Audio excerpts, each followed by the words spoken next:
অভিভাবকত্ব তার, তাহলে তার কথা যদি তার দলই স্বয়ং না শুনে তো জাতিকে তিনি কিভাবে পরিচালনা করবেন? এই জাতির প্রত্যাশা তার মাধ্যমে তার শাসনে পূরণ হবে কিভাবে? আমরা ওই ধরনের ব্যর্থতার কাহিনী আর গল্প আর শুনতে চাই না।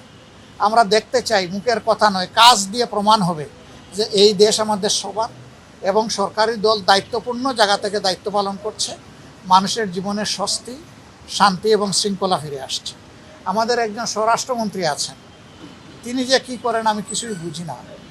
144 দ্বারা দিয়েছেন হবিগঞ্জ শহরে, আর এনসিপির লোকদেরকে বাধা দিয়েছেন মৌলভীবাজার থেকে শুরু করে হবিগঞ্জ পর্যন্ত। এটা কেন? কথা বলার অধিকার সবার আছে, শান্তিপূর্ণ কর্মসূচি পালন করার অধিকার সবার আছে। এই যে ছেলেটা আহত হলো, আমরা তো পুরা ঘটনা ফলো করতেছি।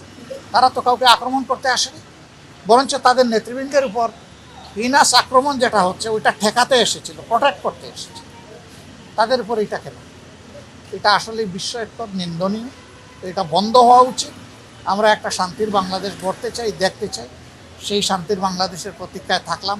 আর সরকার কি করে তার সন্ত্রাসীদের ব্যাপারে, দলীয় সন্ত্রাসীদের ব্যাপারে, এইটা আমরা এখন সচক্ষে দেখছি। হ্যাঁ, আইফোন সিক্সের মামলা দিচ্ছে, মামলাটা ওদের বিরুদ্ধে মামলা দিচ্ছে এখন আইফোন সিক্সের। ইতিমধ্যে তারা পাল্টা মামলা দিয়েছেন। আরেকটি বিষয়, পাল্টা মামলা দিয়েছে আইফোন ছিনতাইয়ের। আমার মনে পড়ে গেল, এখন যিনি শিক্ষামন্ত্রী তার বিরুদ্ধে ফ্যাসিস্ট সরকার ভ্যানিটি ব্যাগ চুরির মামলা দিয়েছিল।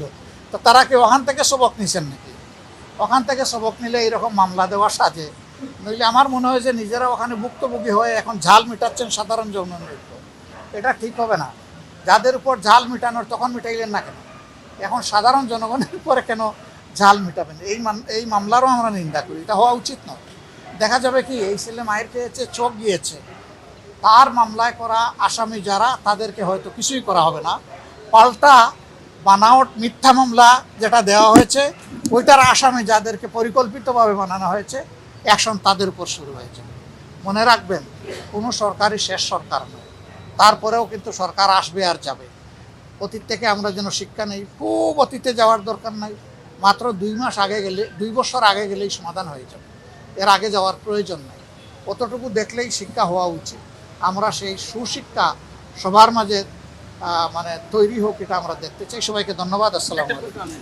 ধারাবাহিকভাবে ঘটনাগুলো ঘটছে, আপনারা নিন্দা জানাচ্ছেন, প্রতিবাদ জানাচ্ছেন, কিন্তু করণীয়টা আসলে কি? আমরা দেখলাম গতকাল সিলেট যাওয়ার পথেও কিন্তু তাদের উপর আক্রমণ করা হলো। তাদের পদযাত্রা এখনো শেষ হয়নি, আরও যে অন্য জায়গায় হামলা হবে না কোনো নিশ্চয়তা নাই। করণীয়টা আসলে কি? শুধু প্রতিবাদী সীমাবদ্ধ? করণীয়তা ঘুরে দাঁড়াতে হবে। কোনো জায়গায় ছাড় দিয়ে কথা বলা ঠিক হবে না। যেখানেই অন্যায় সেখানেই প্রতিরোধ, এটাই সমাধান। এর বাইরে কোনো সমাধান নাই। Thank you. আসসালামু আলাইকুম।